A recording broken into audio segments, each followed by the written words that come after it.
Hello students. अब जो हमारा टॉपिक है वो है wonder wall interactions. Wonder wall interactions के बारे में आपने 12th क्लास में भी स्टडी किया होगा। ये इसके टाइप्स आपने पढ़े होंगे। डाइपोल डाइपोल इंटरेक्शंस होती हैं, dipole induced dipole and instantaneous induced dipole interactions. ठीक है ना। ये तीन टाइप्स आपने 12th क्लास में पढ़े होंगे। अब हम फिर से इसे डिटेल में आज स्टडी करेंगे।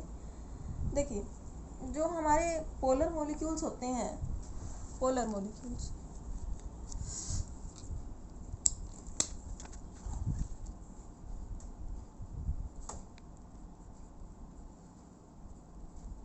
मान लो ये ए बी है, ये एक पोलर मॉलिक्यूल है जिसमें कि बी जो है वो इलेक्ट्रोनेगेटिव है। क्या है? इलेक्ट्रोनेगेटिव। तो आपको पता होगा इलेक्ट्रोनेगेटिविटी क्या होती है। The tendency to attract the shared pair of electron toward itself is called electronegativity. तो अगर बी इलेक्ट्रोनेगेटिव है तो ये इलेक्ट्रॉन्स की मूवमेंट इस तरफ होगी कि ये इलेक्ट्रॉन्स इसको अपनी तरफ अट्रैक्ट करने की कोशिश करेगा, जिस वजह से इस पर पार्शियल नेगेटिव चार्ज आ जाएगा और इस पर पार्शियल पॉजिटिव चार्ज आ जाएगा। और इनको हम क्या बोलते हैं कि डाइपोल्स की क्रिएशन हो गई है। ठीक है, हम इनको बोलेंगे एक पॉजिटिव डाइपोल बन गया है, एक पॉजिटिव पोल है और एक हमारा नेगेटिव है, पॉजिटिव एंड नेगेटिव एंड, जिसे हम बोलेंगे डाइपोल्स। डाइपोल्स बन गए हैं। और जो इस तरह की इंटरेक्शंस होंगी इनको हम क्या बोलते हैं? Dipole dipole attractions. क्या बोलते हैं हम? Dipole dipole attractions. तो अब जो इस तरह के मॉलिक्यूल्स होंगे, इस पर पार्शियल पॉजिटिव, इस पर नेगेटिव। मान लो एक और मॉलिक्यूल ऐसा ही है, इस पर भी पार्शियल पॉजिटिव होगा, इस पर नेगेटिव होगा। इसका पॉजिटिव एंड इस नेगेटिव को अट्रैक्ट करेगा अपनी तरफ, और इसका नेगेटिव एंड इस पॉजिटिव को अपनी तरफ अट्रैक्ट करेगा। तो जो इस तरह के मॉलिक्यूल्स में अट्रैक्शन होगी हम उनको क्या बोलेंगे? Dipole dipole attractions. ठीक है। तो अब देखिए, अगर मैं बात करूं नॉन पोलर मॉलिक्यूल्स की, किन की? Non polar molecules.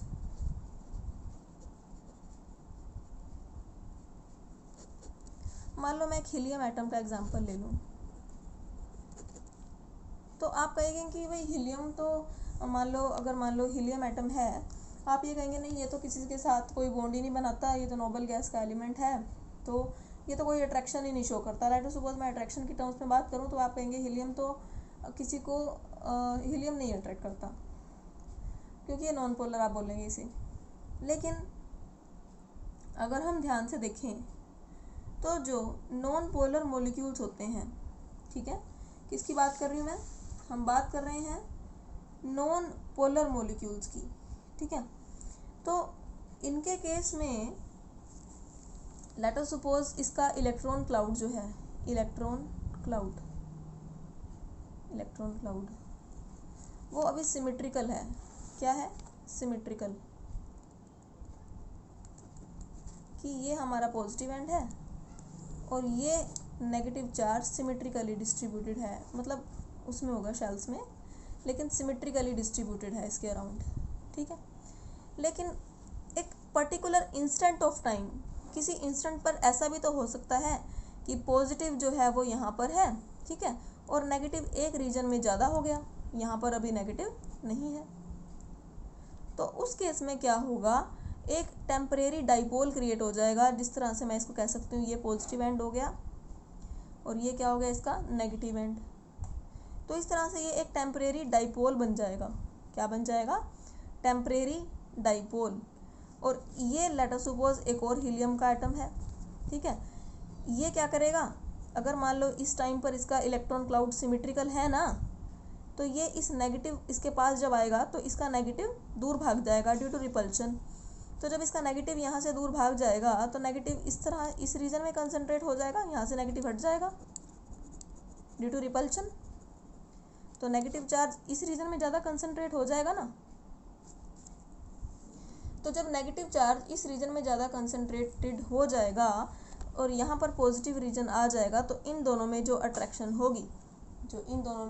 होगी, तो हम उनको क्या बोलेंगे? डाइपोल। ठीक है। डाइपोल कौन सा डाइपोल है? ये इंड्यूस्ड डाइपोल है ना। क्या है ये? इंस्टेंटेनियस डाइपोल है जो एट एनी इंस्टेंट पर डिवेलप हुआ है। Instantaneous, instant, at any particular instant of time, instantaneous dipole. ठीक है, अब इस इंस्टेंटेनियस डाइपोल ने इसके अंदर डाइपोल की मूवमेंट जो है वो इंड्यूस करवाई है, इसलिए इसका नाम हो जाएगा इंड्यूस्ड इंस्टेंटेनियस डाइपोल। तो जो ये अट्रैक्शन होगी ये किसकी किसकी होगी? इंस्टेंटेनियस डाइपोल और इंस्टेंटेनियस इंड्यूस्ड डाइपोल के बीच में। ठीक है, तो जो पोलर मॉलिक्यूल्स होते हैं उनके अंदर तो डाइपोल डाइपोल अट्रैक्शंस देखने को मिलती हैं, और जो नॉन पोलर मॉलिक्यूल्स हैं उनके अंदर wonder Waals forces mainly exist करते हैं। इन तरह के फोर्सेस को हम वंडर वाल फोर्सेस बोलते हैं जो नॉन पोलर मॉलिक्यूल्स के बीच में एग्जिस्ट करते हैं। ठीक है, ऐसा नहीं कि वंडर वाल फोर्सेस जो हैं वो पोलर मॉलिक्यूल्स में एग्जिस्ट नहीं करते, ऐसा नहीं है। वंडर वाल फोर्सेस तो बिल्कुल लो लेवल के अट्रैक्टिव फोर्सेस हैं जो कि हर एक चीज़ में के बीच में एग्जिस्ट करते हैं। वो पोलर मॉलिक्यूल्स के बीच में भी एग्जिस्ट करते हैं, वो नॉन पोलर के बीच में भी एग्जिस्ट करते हैं। लेकिन नॉन पोलर में तो हम मेनली कह सकते हैं ना कि और भी बहुत ज़्यादा फोर्सेस एग्जिस्ट कर सकते हैं, जैसे कि उनके अंदर तो हमारे सिंपल डाइपोल डाइपोल इंटरेक्शंस की बात होती है, उनके अंदर तो हम इन इंटरमोलिकुलर फोर्सेस को क्या कहते हैं? डाइपोल डाइपोल अट्रैक्शंस कहते हैं। लेकिन नॉन पोलर में तो बेसिकली डाइपोल डाइपोल अट्रैक्शन तो हम हो ही कह ही नहीं सकते, क्योंकि वो नॉन पोलर ही हैं, उनमें तो डाइपोल की मूवमेंट डाइपोल्स की क्रिएशन होगी ही नहीं, तो उनके केस में हम वंडर वाल फोर्सेस का नाम दे देते हैं। ठीक है,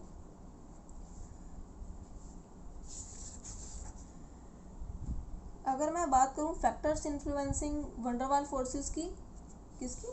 factors influencing van der Waals forces. देखिए, number of electrons in a molecule, the magnitude of van der Waals forces depend upon the number of electron in atom and molecule. कि जो वंडर वाल फोर्सेस का मैग्नीट्यूड है ना वो depend करता है number of electrons in atom और molecule. देखिए, जब नंबर ऑफ इलेक्ट्रॉन्स ज़्यादा हो जाएंगे किसी भी एटम या मॉलिक्यूल में, तो नंबर ऑफ इलेक्ट्रॉन ज़्यादा होने से उस अनसिमेट्रिकल इलेक्ट्रॉन क्लाउड का बनना भी ज़्यादा चांसेस में हो जाएगा। समझे? अगर नंबर ऑफ इलेक्ट्रॉन्स ज़्यादा हो जाएंगे तो जो सिमेट्रिकल से अनसिमेट्रिकल क्लाउड नहीं बन रहा था at an particular instant of time, उसकी बनने की प्रोबेबिलिटी भी ज़्यादा हो जाएगी जब नंबर ऑफ इलेक्ट्रॉन्स बढ़ेंगे, और जब उसके बनने की प्रोबेबिलिटी ज़्यादा हो जाएगी तो मैग्नीट्यूड जो वंडर वाल फोर्सेस का है वो बढ़ जाएगा। सेकंड है साइज ऑफ द मॉलिक्यूल। क्या है हमारा? Size of the molecule. वो कह रहा है, देखिए,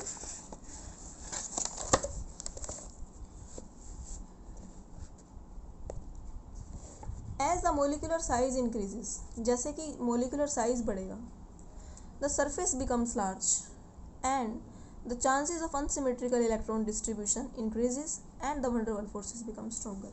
कि जब हमारा मोलिक्यूल का साइज बढ़ेगा तो साइज बढ़ने से उसका सरफेस एरिया बढ़ेगा, और बच्चे याद रखना कि वंडर वाल फोर्सेस जो डिपेंड करते हैं सरफेस एरिया पे ही डिपेंड करते हैं।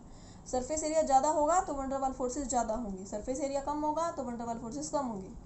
ठीक है, और अगर हमारा साइज ज़्यादा हो जाता है तो सरफेस एरिया बढ़ जाता है, सरफेस एरिया के बढ़ने से वंडर वाल फोर्सेस बढ़ जाते हैं, क्योंकि सरफेस एरिया बढ़ने से अनसिमेट्रिकल इलेक्ट्रॉन क्लाउड का बनना भी, प्रोबेबिलिटी भी बननी उसकी ज़्यादा हो जाती है, जिस वजह से वंडर वाल फोर्सेस बढ़ जाते हैं, और यही हम यहाँ पर कहना चाहते हैं।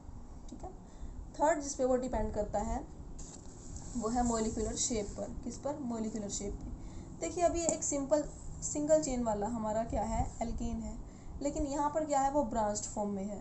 अगर मैं इन दोनों में कंपेयर करूँ तो इन दोनों में इस ब्रांचिंग की वजह से इसका सरफेस एरिया कम हो गया है और इसका सरफेस एरिया ज़्यादा है। अगर इसका सरफेस एरिया कम हो गया तो वंडर वाल फोर्सेस भी कम हो जाएंगे, because wonder Waals forces depends upon the surface area. अगर सरफेस एरिया कम हो गया वंडर वाल फोर्सेस कम हो जाएंगे, उनकी मैग्नीट्यूड भी कम हो जाएगी। यहाँ पर सरफेस एरिया इससे ज़्यादा है कंपेरेटिवली, तो यहाँ पर वंडर वाल फोर्सेस की स्ट्रेंथ ज़्यादा होगी। ठीक है, नेक्स्ट जिस पर वो डिपेंड करता है वो है टेम्परेचर एंड प्रेशर। वो कह रहा है कि for the same substance the van der Waals forces are relatively stronger at low temperature and high pressure. वो कह रहा है कि जब टेम्परेचर कम होगा तब वंडर वाल फोर्स की स्ट्रेंथ ज़्यादा होगी, या फिर जब प्रेशर हाई होगा तब भी वंडर वाल फोर्स की स्ट्रेंथ ज़्यादा होगी। ऐसा क्यों? क्योंकि देखिए, जब टेम्परेचर कम होगा, टेम्परेचर के कम होने से क्या होगा? वो मॉलिक्यूल आपस में पास आ जाएंगे। जैसे कम टेम्परेचर होता है, वहाँ पर हम कह रहे हैं कि टेम्परेचर बहुत कम है, तो इसका मतलब मॉलिक्यूल्स बिल्कुल पास हैं। तो अगर मॉलिक्यूल पास पास हैं तो उनमें अट्रैक्शन इंटरेक्शंस के चांसेस भी ज़्यादा होंगे, और जब उनमें इंटरेक्शंस के चांसेस ज़्यादा होंगे तो वंडर वाल फोर्स की स्ट्रेंथ भी ऑटोमेटिकली बढ़ जाएगी।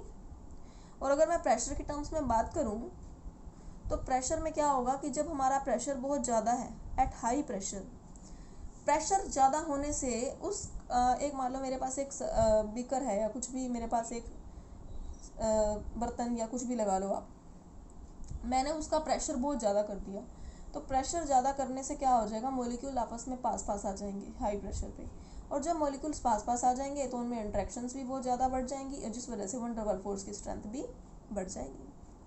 नेक्स्ट जो है वो है हमारा टाइप्स ऑफ वंडर वाल इंट्रैक्शंस। टाइप्स में इसने सबसे पहले टाइप दिया है डाइपोल डाइपोल इंट्रैक्शंस, जो कि मैंने बताया था कि जो पोलर मॉलिक्यूल्स में प्रेजेंट होती है, जैसे HCl, NH3, SO2, ये सारी जो इंटरेक्शंस हैं ये पोलर मॉलिक्यूल्स में एग्जिस्ट करती हैं, जिनका नाम हमने दिया है डाइपोल डाइपोल अट्रैक्शन, लेकिन ये भी हमारी वंडर वाल इंट्रैक्शन में आती हैं। नेक्स्ट है dipole and induced dipole attractions. Let us suppose एक मॉलिक्यूल पहले ही पोलर है और दूसरा मॉलिक्यूल नॉन पोलर है, ये उनके बीच में एग्जिस्ट करता है कि जब पहले से एक मॉलिक्यूल पोलर हो और दूसरा नॉन पोलर हो, तो जो पोलर मॉलिक्यूल होगा उसके ऊपर डाइपोल्स की फॉर्मेशन होगी ना। देखो मान लो मेरे पास एक मॉलिक्यूल है AB, ये पहले से ही पोलर है, यहाँ पर पॉजिटिव और यहाँ पर नेगेटिव, लेकिन ये मॉलिक्यूल CC ये नॉन पोलर है, तो क्या होगा कि इसका नेगेटिव एंड इसके अंदर इंड्यूस करवा देगा डाइपोल को, इसको वो थोड़ा पॉजिटिव की फील कराएगा, क्योंकि इसका नेगेटिव जो है वो थोड़ा दूर भागना शुरू करेगा और इस नेगेटिव इस रीजन में कंसंट्रेट हो जाएगा जाकर, क्योंकि ये पहले ही पोलर था, तो इसने इसके अंदर क्या करवाया है, इसने डाइपोल को इंड्यूस करवाया है ना, तो ये हो जाएगी डाइपोल इंड्यूस्ड डाइपोल इंट्रैक्शंस। और थर्ड जो है वो इस बुक में नहीं दे रखी है, वो मैंने आपको समझा दी है, वो है इंस्टेंटेनियस डाइपोल और इंस्टेंटेनियस इंड्यूस्ड डाइपोल इंट्रैक्शन, जो कि मैंने स्टार्टिंग में आपको बताई थी कि जो दोनों नॉन पोलर मॉलिक्यूल्स होंगे यहाँ पर क्या दोनों ही नॉन पोलर होंगे।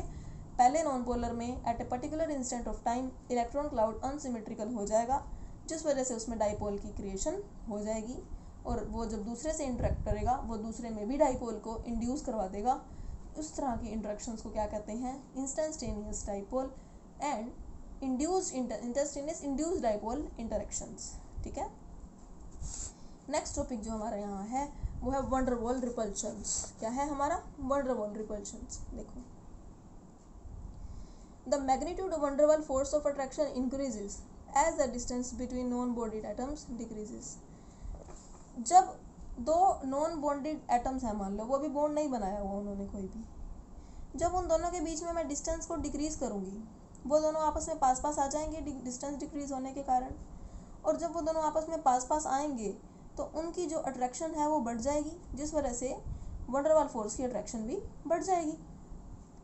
तो जो उन दोनों के बीच में मिनिमम डिस्टेंस भी हो जाएगा ना, कि जब मान लो ये दोनों अभी दूर दूर हैं, ठीक है, लेकिन वो कह रहा है कि जब इन दोनों के बीच में ये पास पास आएंगे, जब डिस्टेंस कम कर दूंगी मैं जब, और ये पास पास आ जाएंगे, मान लो यहाँ पर पास आ गई है, ठीक है, ये बॉन्ड नहीं बना हुआ, ये सिर्फ इंटरेक्शन दिखाई हुई है मैंने, मान लो ये पास आ गई, तो इसके केस में जो इंटरेक्शन होगी वो मैक्सिमम होगी, इंटरेक्शन इनके केस में मैक्सिमम होगी।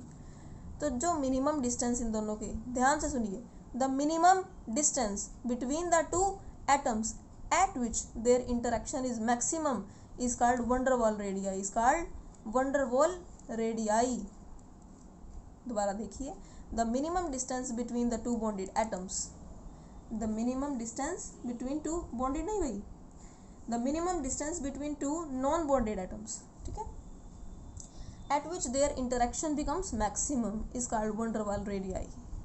और जब इस वंडर वाल रेडियाई से भी डिस्टेंस कम हो जाएगा, मान लो ये और ज़्यादा पास आ गए, तो तब ये अट्रैक्शन रिपल्शन में कन्वर्ट हो जाएगी, तब ये जो इन दोनों में अट्रैक्शन हो रही थी वो रिपल्शन में कन्वर्ट हो जाएगी।